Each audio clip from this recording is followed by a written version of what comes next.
நிகழ்ச்சி சமையல். Hello foodies! எப்பொழுதும் ஒரே மாதிரியான இட்லி, தோசை, பூரி, சப்பாத்தி, பொங்கல் அப்படின்னு சாப்பிடாம ஒரு நாள் டிஃப்ரெண்ட்டாக சாப்பிடணும்னு நினைக்கிறீங்களா? அப்போ இந்த ரெசிபியை நீங்கள் ட்ரை பண்ணலாம். எப்படி செய்கிறது அப்படின்னு நம்ம பார்த்துருவோம். ஃபர்ஸ்ட்டு ஒரு தோசைக்கல் ஸ்டவ்வில் வச்சுட்டு நல்லா சூடு பண்ணிவிடுங்க. அதில் நான் ப்ரெட் ஸ்லைசஸ் எடுத்து வைக்கிறேன். நான் இன்றைக்கி ஒயிட் ப்ரெட் தான் வைக்கிறேன்.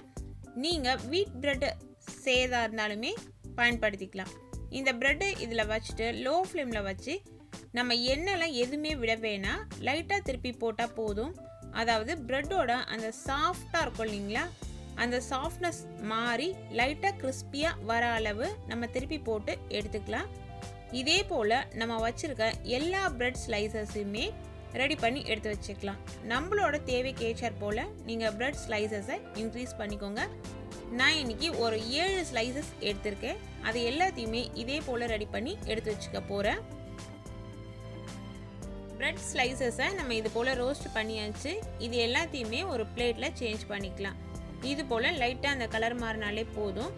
இப்போ ஓரங்கள் இருக்குது இல்லைங்களா, அது டார்க் ப்ரௌன் கலரில் இருக்கும். அது வேணாம், அதனால நீங்கள் கிச்சன் சீசர் வச்சுருந்தீங்கன்னா அதை வச்சு கட் பண்ணி எடுத்துக்கலாம். அப்படி இல்லை அப்படின்னா நம்ம நைஃப் வச்சு கூட இதை கட் பண்ணி எடுத்துக்கலாம்.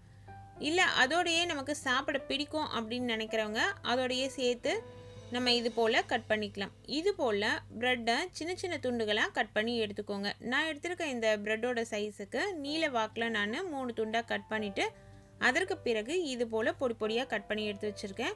இதே போல் நம்ம எல்லாத்தையும் ரெடி பண்ணி சைடில் வச்சுட்டு ஒரு அடி கனமாக அகலமாக இருக்க பாத்திரம் வச்சுட்டு அதில் தாளிக்கிறதுக்கு தேவையான அளவு எண்ணெய் சேர்த்துக்கலாம். சமையலுக்கு நம்ம எந்த எண்ணெய் பயன்படுத்துவோமோ அதே எண்ணெய் நீங்கள் பயன்படுத்திக்கோங்க. சின்ன பிள்ளைங்களுக்கு செய்கிற மாதிரி இருந்தால் நெய் கூட நீங்கள் யூஸ் பண்ணிக்கலாம்.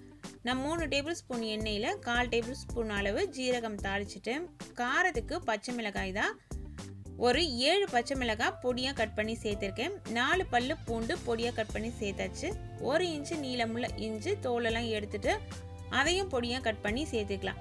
நீங்கள் இதை இஞ்சி பூண்டு இதை துருவிட்டு கூட சேர்த்துக்கலாம். பச்சை மிளகாயில் நிறைய விதைகள்லாம் இருந்ததுன்னா எடுத்துடுங்க, அது வயிறுக்கு ஆகாது. அதற்கு பிறகு மீடியம் சைஸ் வெங்காயம் நல்லா பொடியாக கட் பண்ணி சேர்த்துக்கோங்க. இந்த நம்ம சேர்க்குற இந்த காய்கறிகள் எல்லாமே எந்த அளவு உங்களால் பொடியாக கட் பண்ண முடியுமோ அந்த அளவு பொடியாக கட் பண்ணி சேர்த்திங்கன்னா நல்லா டேஸ்டியாக இருக்கும் நம்மளோட ரெசிபி. இப்போ ரெசிபிக்கு தேவையான அளவு உப்பு சேர்த்துக்கலாம். நான் இன்றைக்கி 1/4 டேபிள் ஸ்பூன் அளவு உப்பு சேர்த்துருக்கேன். கல் உப்பு தான் சேர்த்துருக்கேன். உங்களுக்கு எந்த உப்பு நீங்கள் ரெகுலராக யூஸ் பண்ணுறீங்களோ அந்த உப்பை உங்களோட டேஸ்ட்டுக்கு ஏற்றாற் போல் சேர்த்துக்கோங்க. அதற்கு பிறகு தக்காளி விழுதி இதில் சேர்க்குறேன். 2 மீடியம் சைஸ் தக்காளி, நல்லா பழுத்த தக்காளியை மிக்ஸி ஜாரில் சேர்த்து நல்லா விழுதாக அரைச்சிட்டு அந்த விழுதை இதனோட சேர்த்துக்கோங்க. உங்களால் எவ்வளோ ஃபைனாக அரைக்க முடியுமோ அரைச்சி சேர்த்துட்டு அது லைட்டாக கொதி வரும்பொழுது 1/4 டேபிள் ஸ்பூன் மஞ்சள் தூள், மிளகாய் தூள், காஷ்மீரி சில்லி சேர்க்குறேன் நான் இன்றைக்கி. ஏன்னா இது கலர் நல்லா கொடுக்கும், காரம் குறைவாக இருக்கும். 1 டேபிள் ஸ்பூன் அளவு சேர்த்தேன். உங்களுக்கு கூடுதல் காரம் வேணும் அப்படின்னு நினச்சிங்கன்னா சாதாரண மிளகாய் தூள் கூட சேர்த்துக்கலாம். இது சேர்த்து லைட்டாக கொதி வர சமயத்தில் 1 டேபிள் ஸ்பூன் அளவு சர்க்கரை சேர்த்துருக்கேன். இந்த சர்க்கரை சேர்த்திங்கன்னா இந்த டேஸ்ட் நல்லா சூப்பராக இருக்கும். அதே சமயத்தில் நல்லா நம்ம ப்ரெட்டு மேலே இந்த கிரேவி நல்லா கோட்டாயும் வரும், அந்த ஃப்ளேவரும் நல்லாயிருக்கும். இது தட்டு போட்டு மூடி லோ ஃப்ளேமில் வச்சுருங்க. ஒரு 3-4 நிமிஷத்தில் அந்த ஈரப்பாசை எல்லாமே நல்லா சுருங்கி இது போல் கிடச்சிரும். ஈரமாக இருக்கக்கூடாது, இந்த கிரேவி நல்லா ட்ரையாக தான் இருக்கணும். இந்த சமயத்தில் நல்லா பொடியாக கட் பண்ண குடமிளகாய் சேர்த்துக்கலாம். குடமிளகாய் பார்த்திங்கன்னா உங்ககிட்ட எந்த கலர்லாம் இருக்கோ அந்த கலர் எல்லாமே இதில் சேர்த்துக்கலாம்.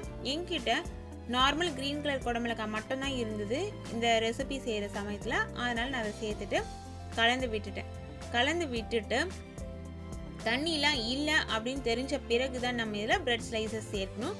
ப்ரெட் ஸ்லைசஸ் சேர்க்கும் பொழுதே கொத்தமல்லி இலைகள் பொடியாக கட் பண்ணி அதையும் சேர்த்துக்கோங்க. சேர்த்துட்டு ஸ்டவ்வை சுவிட்ச் ஆஃப் பண்ணிவிட்டு கூட நம்ம கலந்து விடலாம். நான் இன்றைக்கி சுவிட்ச் ஆஃப் பண்ணிட்டேன்.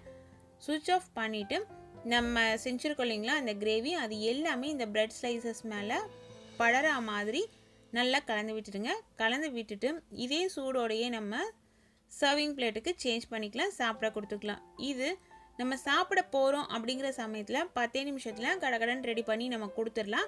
செஞ்சு வச்சிட்டிங்க அப்படின்னா இந்த கிரேவியில் இருக்க அந்த கொஞ்சம் ஈரப்பசையெல்லாம் இருக்கு இல்லைங்களா, அது எல்லாமே ப்ரெட்டில் சேர்ந்து ப்ரெட்டு ரொம்ப சாஃப்டாகிடும். அதனால தான் ஏற்கனவே நம்ம அதை ரோஸ்ட் பண்ணி சேர்த்துருக்கோம். அதனால் செஞ்ச உடனேயே சாப்பிடுங்க. ஸ்ப்ரிங் ஆனியன் இருந்ததுனாலுமே ஸ்ப்ரிங் ஆனியன் மேலே தூவிக்கலாம்.